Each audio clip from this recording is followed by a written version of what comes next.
Did you record the previous talks as well? Yes, we Okay. did. Yeah, Yeah. when you send me the YouTube the address, I'd like to listen to previous talks as well. Okay, I'll send you the link via email so you can. Sure. Yeah, no hurry. Yeah. Okay, Take your sure. time. Okay, a few more.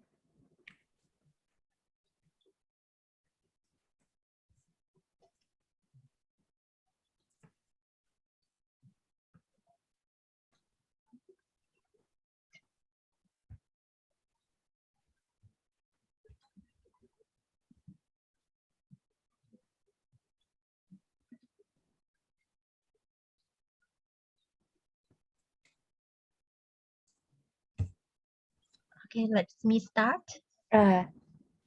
Yeah, okay, sure. Hello, everyone, and welcome to a 9th Virtual Geography Speaker Series. To begin our seminar, I would like to invite Associate Professor Dr. Sirivirai Theorising, Head of Department of Geography, Chulalongkorn University, to give a background of our seminar. Please welcome Dr. Sirivirai. Good afternoon there. Actually, it's not good evening now in South Korea.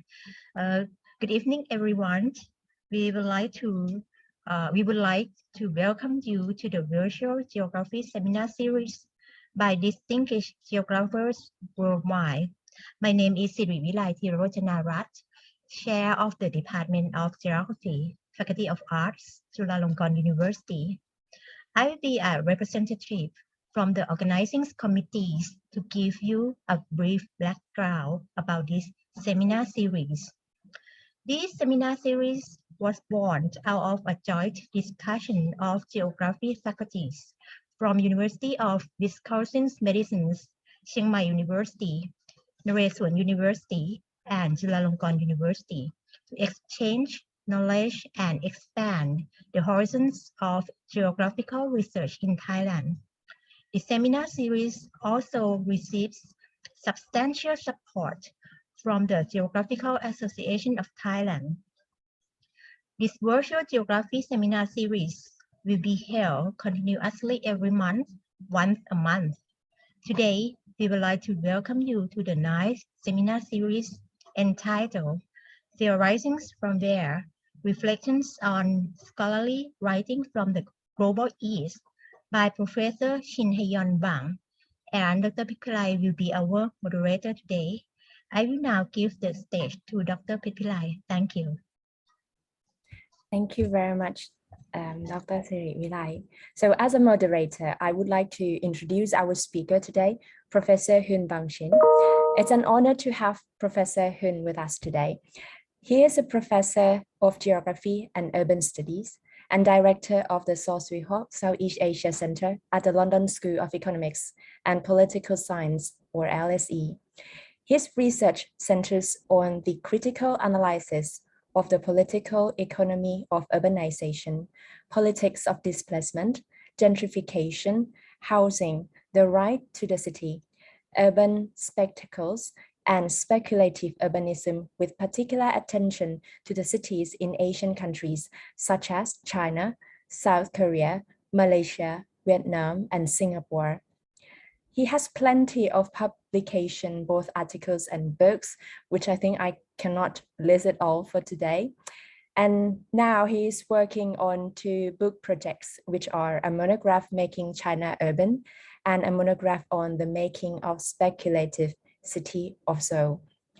Professor Hyun is editor of the International Journal of Urban and Regional Research and a trustee of the Urban Studies Foundation. He is also a member of the International Advisory Board of the journal Antipode, as well as on the editorial board of the journals of the journal Urban Geography, City, Culture and Society, Space and Environment in Korea, China City Planning Review in China. Moreover, he is a co-organizer of the Urban Salon and Interdisciplinary London Forum of Architecture, Cities, and International Urbanism, and edits an LSE blog Field Research Methods Lab. Today, he's going to share his experience with us. And within the talk, Professor Hyun will give a talk about 45 to 50 minutes, following by 20 to 30 minutes Q&A session. If you have any question during the talk, please type your question in the chat, or otherwise you can ask our speaker directly during the Q&A session. Although this seminar is running in English, please feel free to ask the question in Thai. Our team and I will translate for you. Now I'm going to give the stage to Professor Hyun. Please welcome Professor Hyun Bang-shin. Thank you very much, Dr. Pachpillai. This is a great honor to be invited to this seminar series. And I still have this vivid memory of having visited Chula and the department for our joint project back in May. And it's very nice to be back in Chula academic space, albeit online. Let me start by sharing my screen, my slide.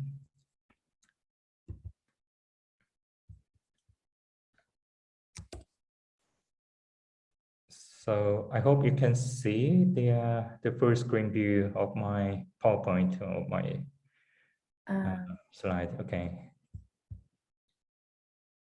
So,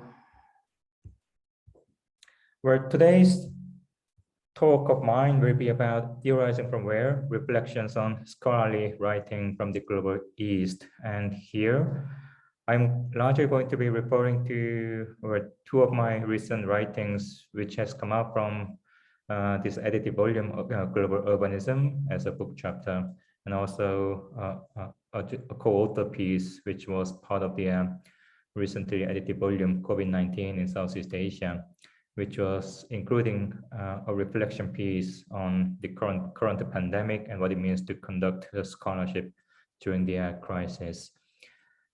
Let me start by presenting this quote, in which was included in this edited volume by Googler, published in 2004, where he was saying, upon review of the world cities literature at the time, stating that the notion of world cities has become prominent in the social sciences in recent years, and the literature has expanded at a rapid pace. But most of this literature is focused on cities at the core of the world system. Much of it is devoted to the triumvirate of New York, London, and Tokyo, and where it moves beyond. To interrupt, but I think your slide is not moving in our screen. Well, in that case, let me just change it to not full screen view, but how about this one? Maybe I just probably keep it this way without having a full screen. Okay. So,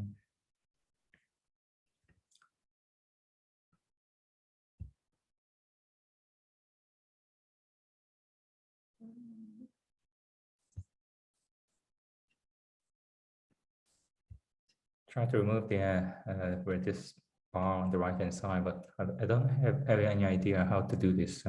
Let me just carry on. I guess you can still watch it clearly. You just click the triangle. Yeah, that one. Yes, excellent. Good to have an expert here in the room. Yes, so in this book, Google was saying most of the literature on world cities has been focusing on cities at the core of the world system, such as New York, London, and Tokyo. And where it moves beyond these first-tier cities, it usually explores North American and Western European cities. So already 20 years ago, we had this understanding that many of the cities around the world have been omitted, which is a limitation of this scholarship at the time and continues to be the limitation as of now. So when it comes to theorizing from the global South, there have been recent calls of post-colonial urban studies to decenter knowledge production and to theorize from the global South, so that urban processes therein in the global South are not rendered as variants of the global North. And this is where Anyanya Roy's very insightful in a view, can be quite useful to listen to. She was saying in 2009 in this piece from regional studies, the concern is the limited site at which theoretical production is currently theorized, and with the failure of imagination and epistemology that is thus engendered. And calling for this opening of theoretical geographies to produce a new set of concepts in the crucible of a new repertoire of cities, and basically asking us to expand our horizon of urban studies to include those cities that have been dropped off the map, to quote Jenny Robinson's famous phrase. So my questions are threefold. First, what can you learn from this endeavor to reassert the importance of southern cities? And are there any limitations in our existing practices? Second, does the focus on a select number of southern cities result in replicating the extent shortfalls of urban studies from the global north?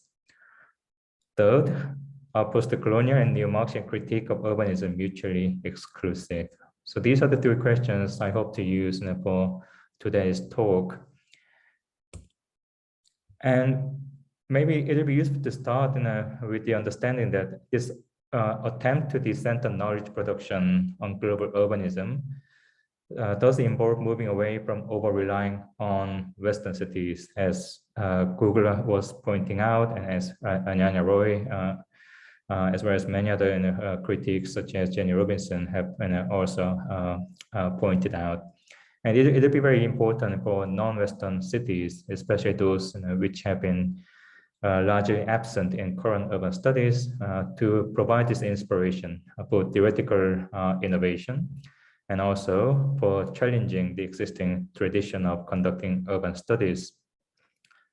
And in this case, the southern cities become the new site of theorizing, and this also has been benefiting from the emergence of post-colonial urban studies that has been promoting the decentering of the hierarchical production of knowledge on global urbanism. So we get to hear a lot of new studies in recent years, which have been making use of cities in Africa, cities in South Asia, as well as in Southeast Asia and the Middle East, to inform the critical urban studies, and has been very productive a number of years more recently.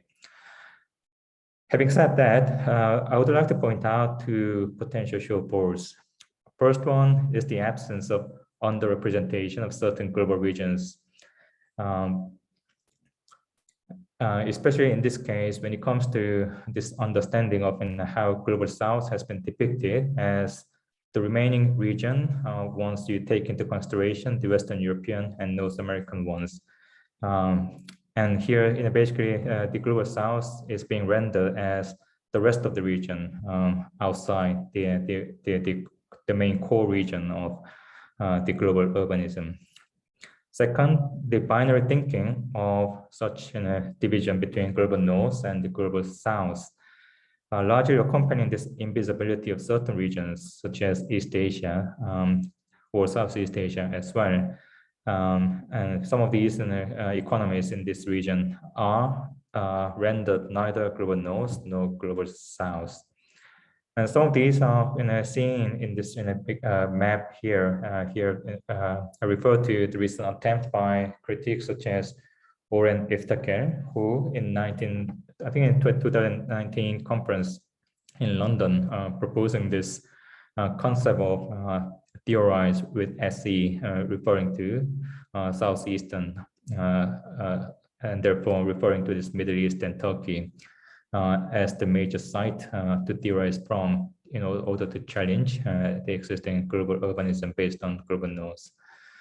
Other critics such as Martin Müller has also been referring to the Central and Eastern Europe as Global East in order to also provide more, calling for more spotlight on this region that has been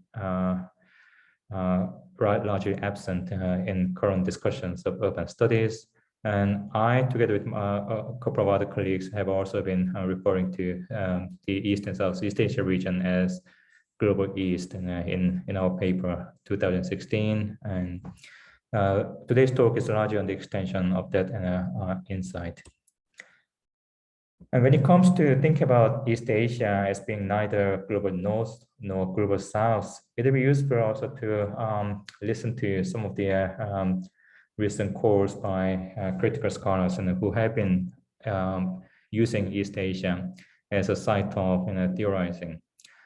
A recent edited volume by Jae-suk Song and Lam Hae, which is entitled Co-Location on the Margins of Urban South Korea, with the subtitle of Co-Location as Method and Praxis, which was published in 2019, was feeling very appalling because of the invisibility of East Asian societies within the dominant geographical nomenclatures of global north and global south. This is apparent in, for example, even in the existing Southern urbanism studies. So, for example, Seth Schindler, in his very insightful paper that came out in 2017, was largely referring to North Atlantic and Northeast Asia as the main group of the regions which have been remaining prominent, but other regions outside North Atlantic and Northeast Asia being quite absent in our critical inquiries, and these regions outside North Atlantic and Northeast Asia being grouped together as southern region from which southern urbanism can be theorized. So as you can see, even those scholars who have been advocating the need of understanding southern urbanism has kind of put aside Northeast Asia as something as to be quite different from the global south, which takes us back to what Lam Hae and Jae-suk Song were bemoaning, the invisibility of East Asia. And to some extent, I would include in Southeast Asia as well, especially when you think of a country like Singapore that has been very important, but has largely been absent in the discussion of global south as well. So Singapore, Taiwan, and South Korea as case studies often seem to be not suitable for research on the global north, despite their affluence and their status as both post-colonial, having experienced this colonial occupation in early 20th century, and also being non-Western as well. Despite their status as post-colonial and non-Western, they are still somehow not seen to be part of this southern urbanism per se. So in that regard, they somehow get positioned in these interstitial spaces, being neither global north nor global south. So this kind of takes us to a very tricky situation where, for example, if policy mobility occurs or policy transfer occurs from South Korea to Ethiopia, and this has been one of the major topic of studies among development studies colleagues or development economics colleagues who are trying to understand the rise of developmental statism in Ethiopia, for example, that has gained some inspiration from the experience of South Korea. If that happens, is this going to be part of so-called the South-South mobility of policy?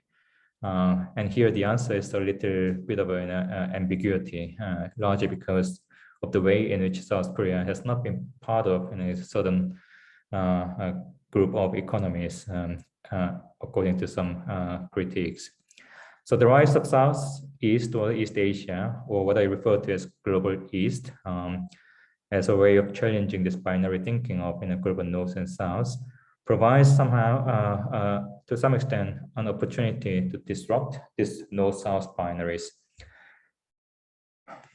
And these binaries at the moment do not seem to be capturing the more complex web of spatial connectedness. And here I would just take the example of South Korea to Ethiopia that I was referring to just now.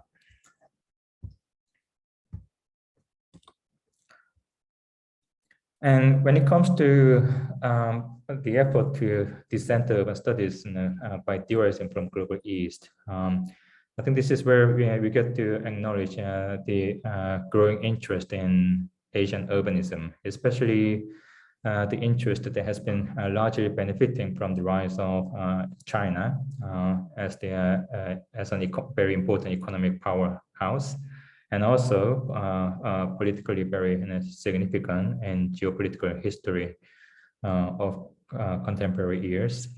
And here the Chinese cities seem to be providing a chance to expand the geography of theories, as Fu Long-woo, professor of planning at the UCL in the UK, has been pointing out.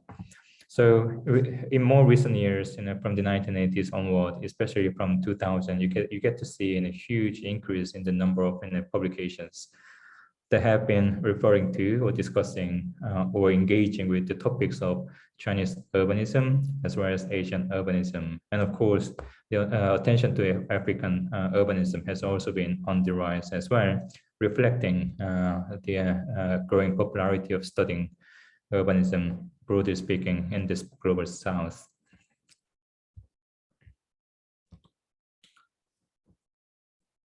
Having said that, what is also quite interesting is there's a bit of a risk in the current attempt to decenter urban studies by theorizing from global east or global south for that matter. So here, what I'm trying to refer to here is the challenge to recenter urban studies by focusing on cities outside the North Atlantic, often being major concern among critical scholars. So the funders and publishers often hesitate to support studies on a non-Western single site. And this has been the case according to Jae-suk Song and Lam Hae, who are making this very honest remark in their publication, where they were saying, where they were kind of referring to their publication experience. So when they were trying to, before working on the edited volume, the initial attempt that they were making was a special issue on South Korea's urban development. And the response that they received from journal editors was the rejection on the basis of how this research on a particular country, in this case, South Korea, was incapable of engaging in transnational analysis. So the use of single site, in this case, South Korea, wasn't deemed to be sufficient enough for such critical inquiries to be made in order to carry out transnational analysis of urban experience. And this is something I would imagine many scholars may face when they study a single site, and the whole idea of using the single site as a way of theorizing in a disciplinary tradition, often receiving these rather hesitating remarks or outright rejection. This is all quite not the same, especially when it comes to studies on China, where you get to see a lot of special issues that have been published since the 2000 on China only. So I guess this is a reflection of the shifting geopolitical relations that have been affecting the geography of global southern studies. There's also risk of giving prominence to a small number of prime cities such as Beijing, Shanghai, Shenzhen, in the case of China, or Delhi and Mumbai in Indonesia. And you can probably name a few more cities, especially capital cities in the global south, which have received this prominent attention when it comes to studying urban processes in the global south. To some extent, this has some usefulness, largely because of the way in which urban development in these prime cities in the global south does provide aspirational urbanism, or it becomes the source of aspirational urbanism and something to replicate elsewhere in the region. So in that regard, the real experience of urban development in those prime cities become the source of inspiration and aspirational urbanism for people and government, as well as capitalists. And in that regard, it is meaningful to study these prominent cities. At the same time, there's also the risk and the danger of such cities being overly representing what goes on in each region or in their own territory. So, of course, I mean, the map on the right-hand side it's a graded population cartogram to show the relative significance of the size of the population of each city in China. But in this case, of course, you can kind of think of the relative importance to be also reflecting the importance of these cities in our urban studies that take China at the center of inquiries. But this also means many of these regional cities, smaller and regional cities, are dropped off the map in the same way. Many of these regional cities in the global south had been dropped off the map in our global urban studies. So in that regard, we also see the risk of such cities overly representing our understanding of urban processes at large in these economies where they belong to.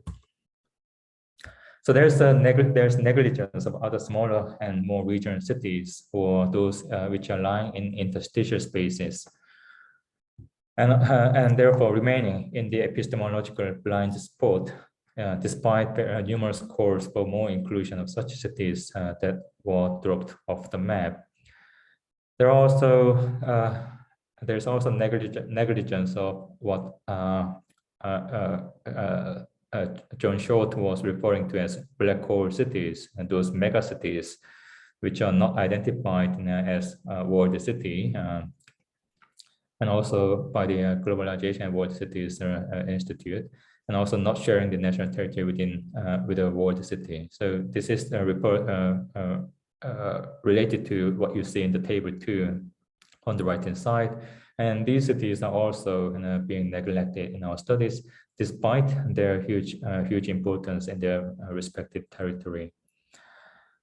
So studies on the global south and east urbanism may retain a mirror image of the hegemonic global urbanism that has heavily relied upon global cities as the apex of urban hierarchies. So what I'm saying here is, in a similar way, the global urbanism studies used to take cities like London, New York, and Paris as the main site of theorizing, and which also has produced many of these critiques in more recent decades. We may see a kind of similar error being made when it comes to the study of global south or global east urbanism, which has been depending very much on a select number of cities such as Beijing, Shanghai, Shenzhen, Delhi, and Singapore. When it comes to the third question of this relationship between post-colonial and neo-Marxian perspectives, here what I'm trying to argue is that these two perspectives have turned out to be very fruitful when it comes to addressing the shortfall of using select few southern cities for theorizing, and especially the emphasis on the historic conjunctures to be main site of inquiries, and also the call for incorporating relational perspectives on spatial and historical connectedness. And this has been especially the strength of post-colonial urban studies in more recent years. There has been practicing the historical geographies of such imaginations and practices of development, according to Anyanya Roy, allowing us to move beyond the methodologies of geographic inversion and corrective inclusion. Having said that, it's also probably useful to also remind us that such post-colonial urban studies has started from developing greater awareness that global southern cities may be connected and are capable of producing genuine materialization of such connections. And this is something Abdul-Malik Simon has been emphasizing all these years. But at the same time, it is also useful and important to remind us that neo-Marxian perspectives in more recent years, as reflected in these studies that you see on the right-hand side, the studies by Jae-Suk Song and Lam Hae, or the studies by the collection of books and the edited volume, Developmentalist Cities, that brought together a number of neo-Marxian critiques about South Korean urban or East Asian urban developmental experience.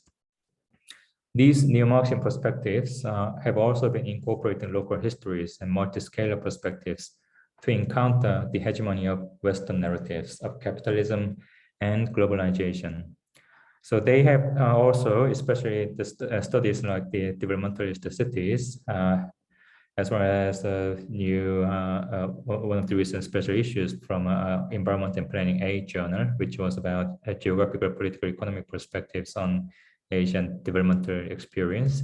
All these were basically aiming to overcome the territorial trap and the methodological nationalism that gives supremacy to national actors, and try to make sure that these narratives are presented in a way that avoid this methodological statism as well. Such neo-Marxian perspectives attempt to disrupt the conventional narratives of globalization by retaining the focus on political economy and resistance politics, and especially here the class politics become quite important. Both neo-Marxian and post-colonial perspectives are therefore not mutually exclusive, as far as I can see. The geopolitical economic neo-Marxian perspective also aims to disrupt the conventional narratives of globalization that considers the developmental experience of the global South as a deviation of modernity and capitalism rooted in the West, but does this by retaining its focus on political economy and resistance politics, and especially the more recent understanding of the importance of the connected nature of development from a relational perspective that has been depicted largely in the studies by the critiques who are being part of this project that led to this developmentalist cities volume, have been emphasizing this need of focusing on this connectedness and relational history as well. In the same way, the post-colonial perspective has been advocating. So I think there are a lot of dialogues that can be made between the two, and not necessarily exclusive of each other. And when it comes to the direction of urban critical urban studies, let me start by stating that critical inquiries into global urbanism does require recognition of multiscalar processes at work and how these processes are situated within historical conjunctures and spatial connectedness, attending to what Anana Roy refers to as the global historical processes through which the two are inevitably entangled. So again, this connected nature, rather than looking at a city or a state in isolation, will be very important when it comes to our critical urban studies inquiries. Not only there's an urbanizing space that is the site of palimpsest of historically accumulated processes that are translocal, but it is also the site of competing social-spatial relations. And here, let me just refer to Dori Mess's insight that refers to this tension between the interdependence of all places and the uniqueness of individual places. And that tension to be basically the source of inspiration for theoretical innovation. And such contestation of global urbanism or existing practices of global urbanism requires us to regard our own locality, and in my case, Asian cities in East and Southeast Asian regions, as a starting point of critical inquiry and an ending point of intervention as praxis. And here, practicing such epistemologies without essentializing or appropriating, according to Musavi, and is based in Singapore, the geographical region under scrutiny. And such practice would entail the retention of a historical and relational perspective that I've been emphasizing again and again in this talk today. And this involves analyzing urban processes under observation, historically and relationally, exploring particularities without losing the grip of universality. And here, the interconnectedness, as Dori Messi was referring to, continues to be having great significance. At the same time, radical scholarship has also certain limitation as a contemporary period, especially the exclusion of the voices from outside the global north. So in a sense, I mean, we do benefit from this important contribution by radical scholarship and radical scholars to challenge the existing norms and hegemonic discourses. But at the same time, I think there has continued to be this heavy dependence on capturing the voices or radical voices that are situated in the global north, and rather being weak in terms of including the voices from outside the global north. So there's a need to pursue intellectual decolonization projects that are inclusive of radical scholars located outside the global north, and to ensure what Musabi refers to as the epistemological vigilance while distancing from nativist or tokenistic decolonization, which itself has some limitations. So one of the interesting and kind of realization was the one on the right hand side, for example, which is an influential output that brings together radical scholars to address some of the main keywords in radical geography. But this important volume somehow, unfortunately, fails to include those scholars who are based in institutions outside the global north, and almost all of them, apart from one person, were largely located in global north institutions.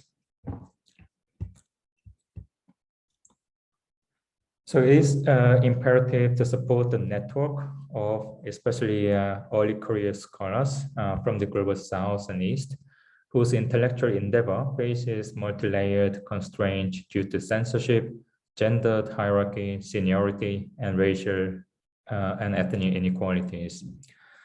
And it will be very important for each scholar to retain their core location, which was the central theme of Song and He's edited volume that I was referring to earlier. And to retain these core locations as sites of contestations. And the examination of these core locations would allow observers to reveal the conflicting relations and processes that give rise to such contestations by retaining these historical and relational perspectives. And these core locations are indeed sites of contestations. And in this case, it will be useful for us to be reminded of what late Anne Hyun was referring to when she was opening her book on urban land rent, where she was saying, Singapore is the protagonist of my story. It is a case and a comparison, but it also enables me to generalize. And my generalizations concern land, property, and land rent, and how to imagine Singapore for Anne Hyler was the core location.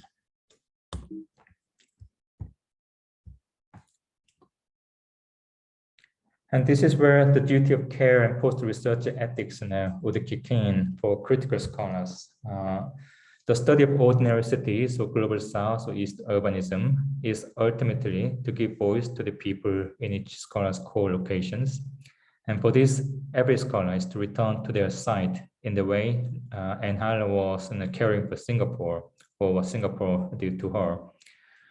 And the famous quote from Karl Marx is something that can be reminded, which states, the philosophers have only interpreted the world in various ways, but the point is to change it. And this is where I would propose each scholar, especially who conduct radical scholarship or critical urban studies, to be mindful of the need of returning to the site as a way of conducting post-research ethics for the research subjects who have been part of their studies.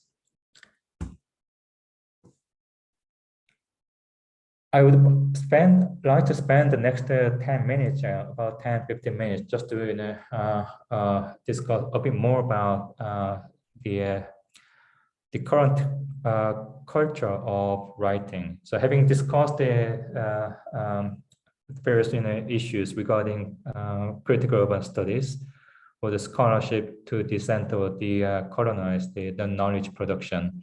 I would like to just take a brief detour to think about journal submission process and what it means to actually engage with global scholarship that is having journal submission or production of journal articles at the very center of scholarly practices. And here, let me just kind of reflect also on my own experience as the editor of the International Journal of Urban and Regional Research since January last year. And here, let me start by simply briefly laying out what is normally taken, received as the procedure for journal submission and review. So to cut the long story short, I mean, this graph on the right-hand side is what can be seen as the typical process for most journals, and definitely what happens at IJR. So once when an author submits a paper, it does come to the attention of editors who does the initial screening, and the screening will lead to the initial decision of either desk rejection, and if not, then it goes to peer review process. And upon receiving peer review report, editor does assess the review report, and the decision may be either rejection after review or revise and resubmit. And if that happens, authors revise and resubmit, and the resubmission is becoming subject to peer review, and in this case, peer review normally by previous reviewers. And when editor assesses the review report, and if there is any deficiency or lack of rigor identified in review reports, then there might be a need of soliciting further review from additional reviewers.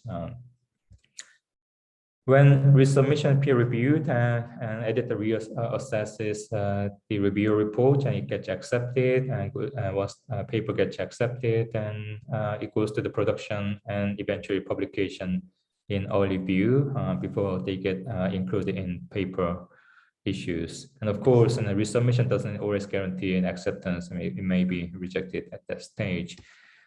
And all in all, it usually takes about, I would say, 12 months for first submission to full acceptance, although it is not unusual for a longer period to be required. And all this depends very much on editorial processing time, editor's own consideration, but also in these years, very much on the author's own schedule of revision, i.e. how long the author actually takes to revise and resubmit. And it's also not unusual for an author to take more than a year to revise and resubmit, even though journals usually recommend resubmission within 6 months.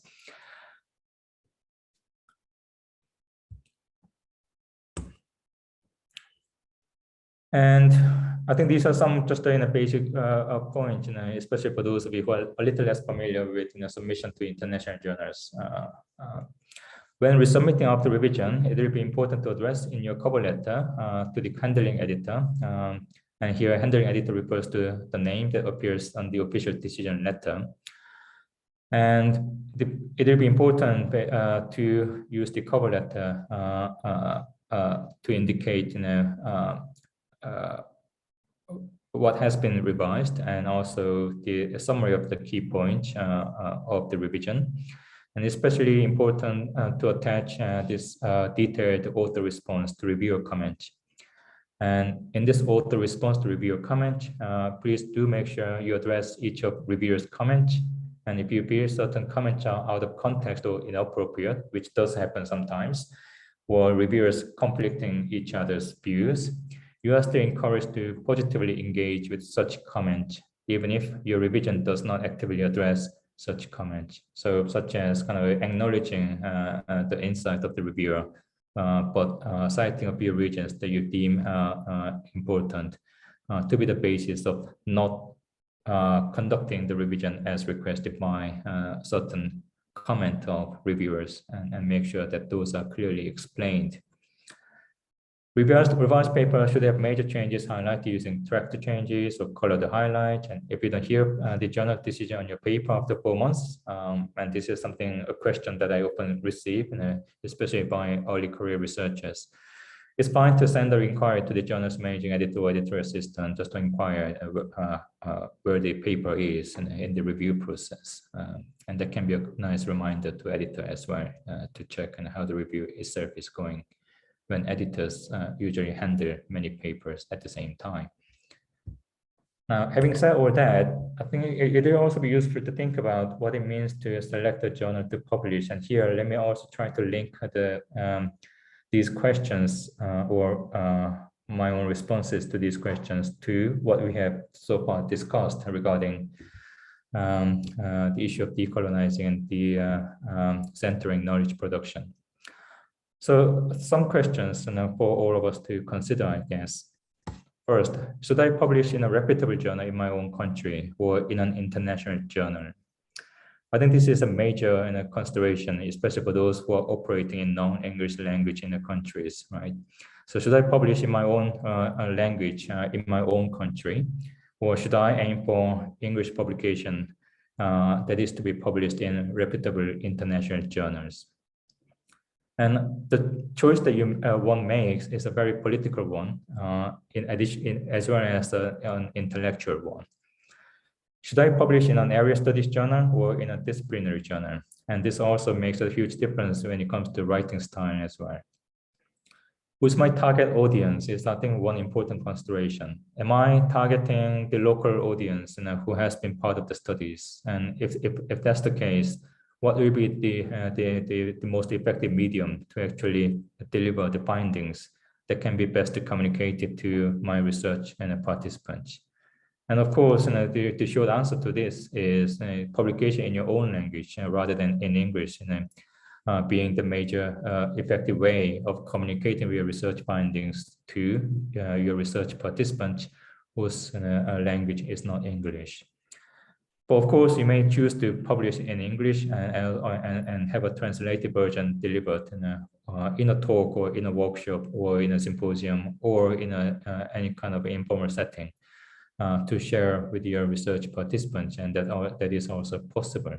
But again, what is deemed to be more important for practicing your praxis rather than intellectual pursuit will be one of the major considerations that people may have to make.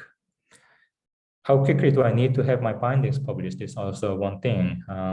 I think it usually will be the case that local journals will be taking less time to publish, whereas reputable international journals will take much longer to have those findings published. And of course, depending on what sort of political or social situations you may encounter in your respective country where you conduct research, sometimes very quick publication to make a research impact will be quite crucial, and which means that in this case, going for an international journal can be detrimental to your research, to your aims. What I wish to achieve by publishing my paper is it career advancement, dissemination of knowledge, and/or creating a research impact. Do I have access to funding for open access publication is another consideration nowadays, especially when open access publication becomes quite emphasized.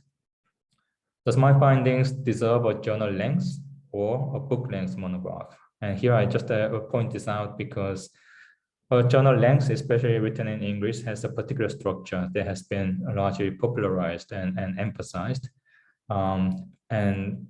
Such a journal length paper doesn't allow enough room for nuanced discussion or complex relations, whereas a book length monograph is something that would allow such complex discussions to be part of the delivery. The study you submit to a journal, let me rephrase this. Make sure you study the journal you're submitting your paper to, largely because of the fact that a large share of desk rejection does occur because papers are not a strong fit with the journal's aims for the interest of its readers. And this is certainly what happens during my editorship.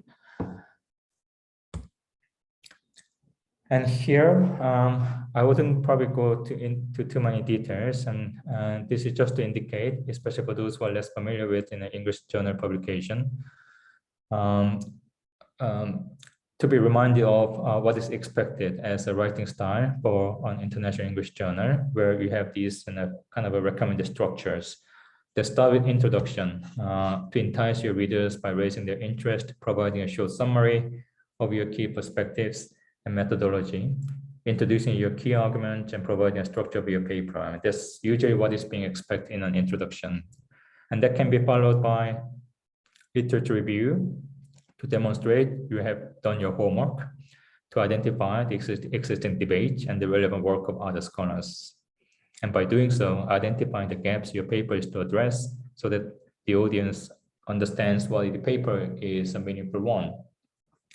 Then you may usually come across with a context section that situates your empirical case in the relevant geographical context, providing especially international audience when it comes to international journal publication, who doesn't really have a great understanding of specific localities, with a deeper understanding of what matters and why it matters when they read about the actual empirical research.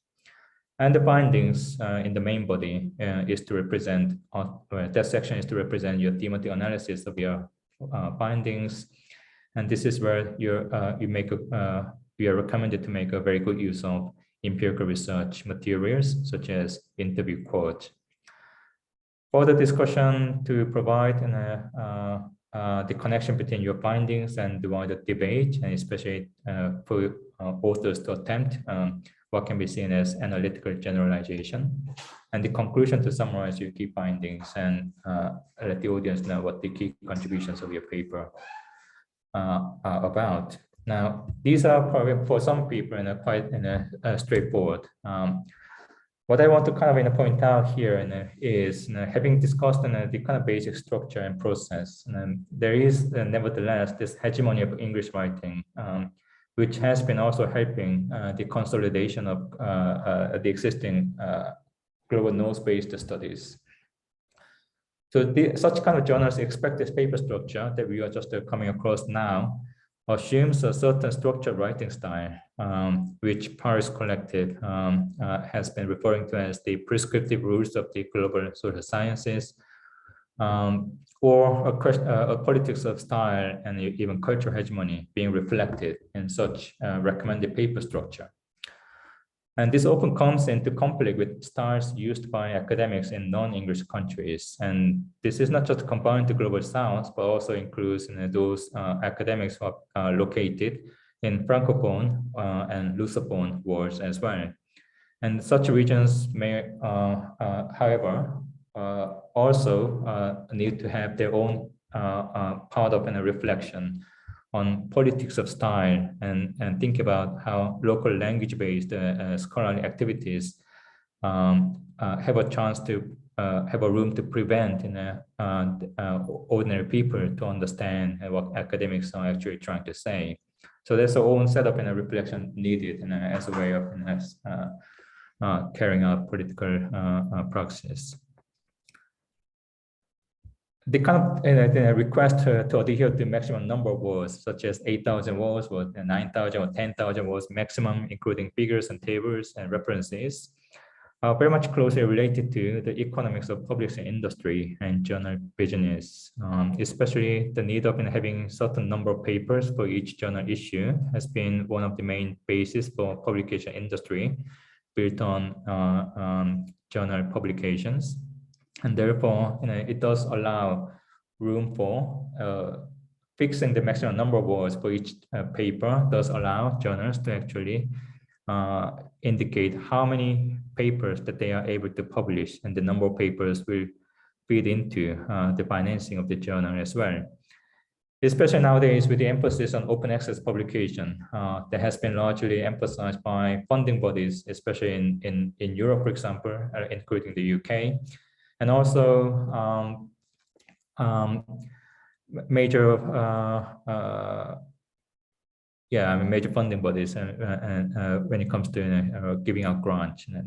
And as part of grant condition, receipt condition, researchers having to publish as open access. And of course, these grants usually come with open access and publication funding support. And that has become also a major source of revenue generation for publishers nowadays. But the problem is such access to funding for open access publication is geographically uneven and very much unequal, especially disadvantaging scholars in the global south. Studies really indicate open access publications do have a better chance of being downloaded more than non-open access publication, and also more chance of being cited than non-open access publication. And therefore, they have greater accessibility, right? And therefore, the access to open access funding support, which is largely centered on global north-based institutions, especially in Western Europe, do continue to reinforce the global north-based the hegemony of scholarship, especially the English-based scholarship. There's also the liberalization of universities across the world, where quantification bias, such as the number of papers or journal metrics being favored, dictate, often marginalizing local language journals, especially the number of papers published in international reputable journals being counted as a properly acknowledged output when it comes to career advancement, for example, while local language journals are sometimes often less acknowledged. So that also reinforces the inequality in global scholarship. Very often, books do not often receive their deserving worth counted the same as journal output in many places. And translation work does not get counted often as meaningful output as well. And this also makes it very difficult for exchange of ideas and knowledge output in different languages, and discouraging scholars from engaging with translation work. Local academia has already been shaped in large part by those who have been trained in the global north. And this is another issue already, although while we talk about the global southern urbanism and challenging the global north-based scholarship or scholarly hegemony, decentering or colonizing the knowledge production and so on. While these discussions are ongoing, a lot of the academic institutions in the global south are already being dominated by those scholars who have been trained and who are aligning with the interest of the global north academic hegemony. And therefore, that also becomes a great barrier, internally speaking, when it comes to challenging such hierarchy from within global south. And the one on the right-hand side is largely a reflection of IJA in 2021. The top one shows the top 10 countries where authors are based in 2021. So you see United Kingdom, US, Canada, Australia, Sweden being the top 5 countries from where the authors come from. And then you have China, Belgium, Germany, Hong Kong, South Korea to be occupying more smaller position. Whereas when it comes to where the authors are located, looking at submissions only, not the actual published ones. So the top, this list at the top are based on what has been actually published, and these are on the basis of what has been submitted. So a lot of their desk rejection and being part of these submissions. And you get to see China coming at the top in terms of the country where the largest number of submissions come from. Then US, United Kingdom, and Iran, India. So you get to see already in the top 5, apart from United States and United Kingdom, although we have so many papers coming from China and Iran and India, you don't really have, they don't really go into occupying the top 5 countries where published authors are based. So just indicating the kind of the imbalance that is currently experienced. So finally, dual processes of recentering local scholarship and decentering the production of knowledge by nurturing the growth of authors. So we do need this dual process of recentering local scholarship by, for example, strengthening the position of local scholarly outlets so local journals, for example, they need to be strengthened in order to occupy more prominent position within their own territory. And also the need of decentering the production of knowledge by nurturing the growth of authors from outside the global north.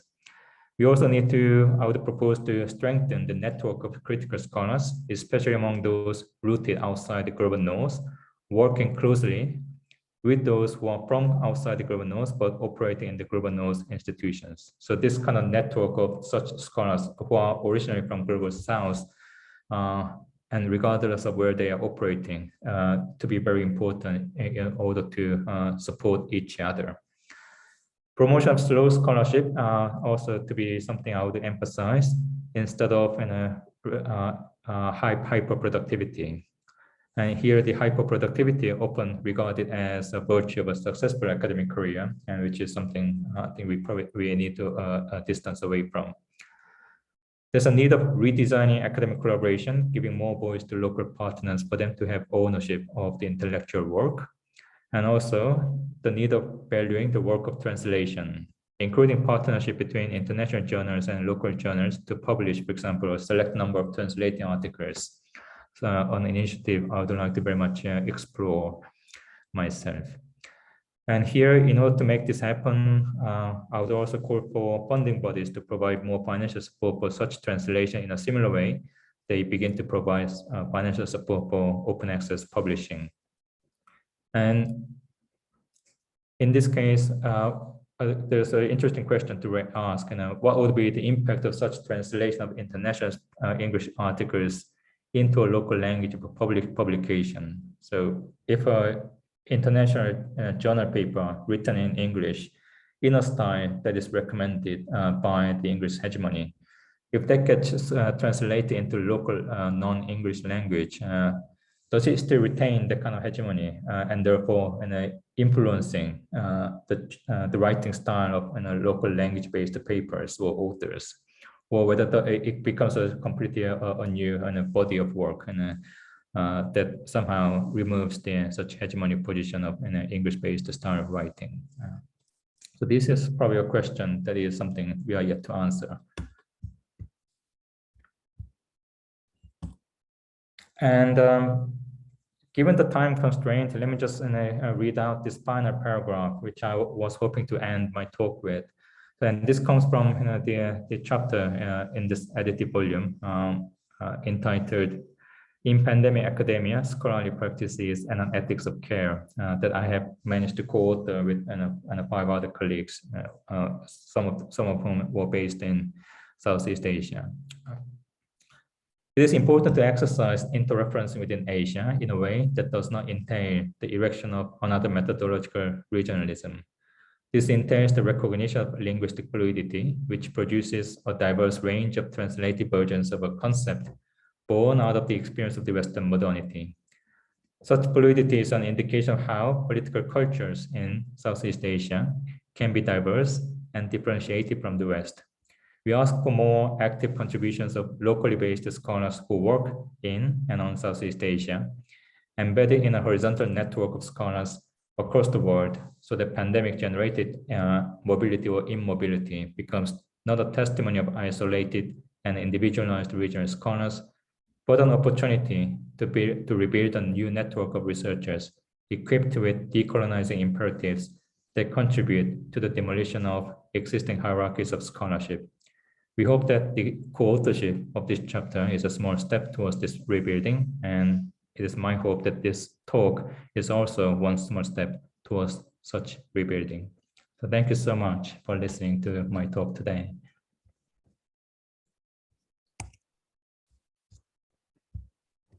Okay, thank you very much, Professor Hyun.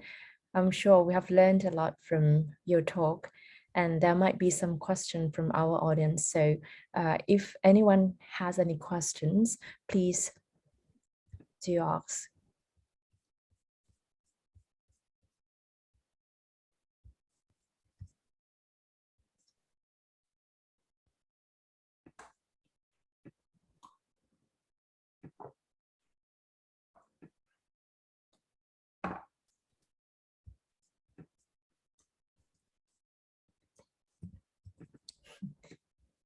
Any question?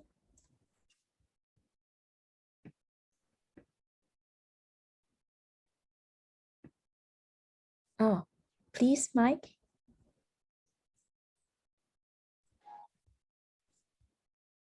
Hi everyone. Hello, Professor Shin. Hi, Thank you for your nice to see you. interesting. Nice to see you here. Thanks for your interesting and insightful presentation. I have a quick question, and we'd like to hear your thoughts. We have seen a growing call to pay attention to the global South and global East in your case.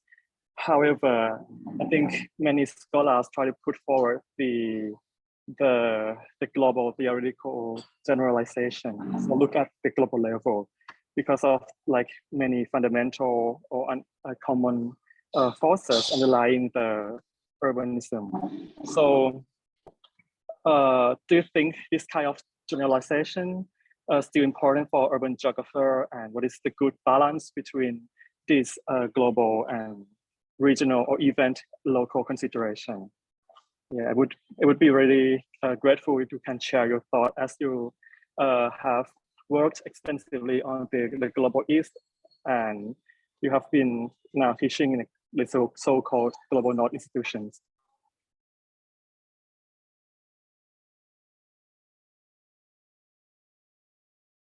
So shall I just respond to that and wait for the questions to arrive? Shall I go ahead? Okay, let me just respond to that question in that case.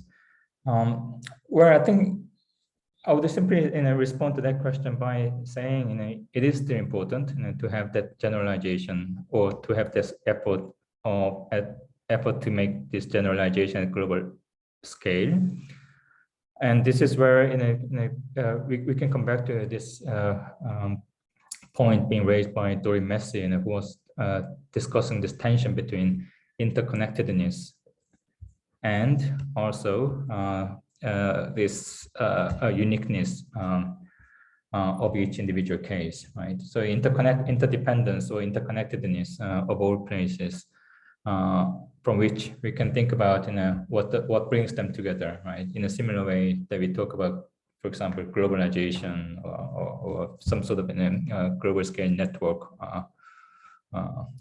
Whereas it is also important to think of this uniqueness of each individual case, given that such interdependence is not capable of explaining everything that occurs, that happens in each locality. So there's always this tension. I mean, you can't simply discuss uniqueness without reference to interconnectedness or interdependence, and this is what has also been the case regarding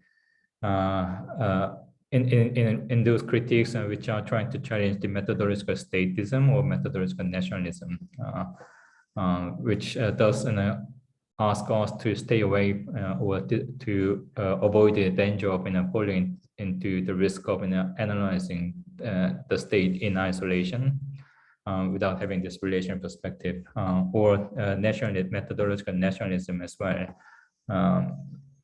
And in this, and therefore, you still need to have this understanding of the interconnected nature of such processes at work. And on that basis, you kind of zoom into your own case to understand what does produce this uniqueness, why each case is being embedded in that relation. So I don't think there's any answer to this. There's always this kind of the shift between that generalization and particular generality and particularity, yes. And those are tensions that will be continuing to be dictating the work of scholars, and each scholar will be shifting from one to another based on whereabout their research itself is positioned.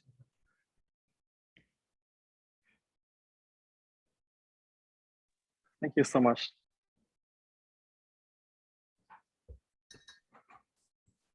Okay, so there is a question in the chat that the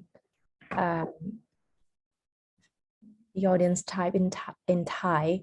So I'll translate. I'll try my best. She said thank you for your talk. She learned from what you talk, and it's a good opportunity for the new, like the young researcher in the Global South to know more about how to make a publication and do the research. But the question, she has a question about Musavi. I'm not so sure whether I pronounce it correctly. Musavi 2020. In the topic of hegemonic discourses that talk about the epistemological vigilance while distancing from nativist or tokenistic decolonization. She would like to hear more about it. Like, could you please explain whether that idea of Musavi can go to the conclusion about the East and the can we say that that is the East and the Orientalism idea?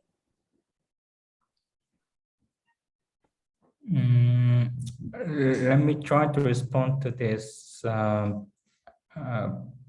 as much as I can, and not quite sure if I have understood that entirely, but I think I think I do understand what the question is trying to raise. So, well, first of all, I would refer the audience to basically look up Musavi's work. I mean, it's a very influential work and very insightful one, which is a paper that came out in 2020 in this paper from International Review of Sociology. And the paper is called The Decolonial Bandwagon and the Dangers of Intellectual Decolonization. So that is a very interesting paper. So I would refer members of the audience who are interested in such a work to look up this paper. Basically, the tokenistic and decolonization or nativist decolonization to be something to be avoided when it comes to decolonization project, and especially the nativist decolonization that self-validates what has been going on in the global South, or the kind of tokenistic inclusion of global South scholars or voices without really engaging more critically with what goes on in both global South and global North. So that kind of tokenistic gesture by simply adding another voice of global South scholar is going to be quite problematic, and in this case, it's only going to be a kind of a decorating the task of decolonization without really engaging deeply with what is at stake.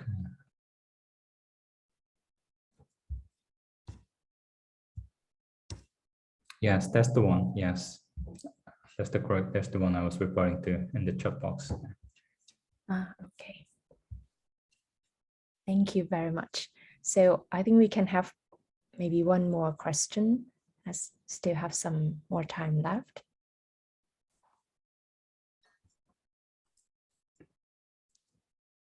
Any other question that for Professor Hyun?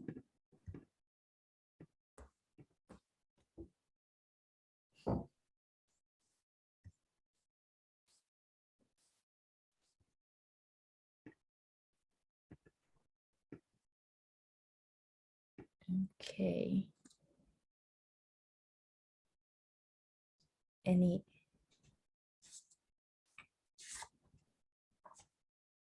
Okay. So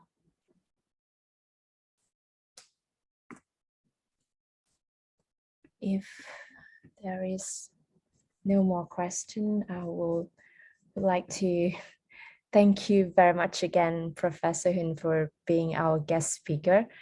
And I think we have learned a lot and got a lot of insightful information, not only about the theorizing in the global south, but also for publication. That would be very useful for us. Thank you very much. Well, thank you again for this invitation. I really enjoyed being here and look forward to engaging with you all again in the future. Okay, me too. And Thank you thanks. very much. Thank you. And have a good health. Thank you very much. The same to you. Thank you all. And thank you all for interesting and participating in our 9th virtual geography speaker series. So good night and goodbye. สวัสดีค่ะ Bye bye. very much. สวัสดีครับ Take Thank care. you, Hyun. Bye bye. Bye. Thank you. Hope to see you in UK soon. Yes, see you soon. Bye bye. Bye bye. Bye. Bye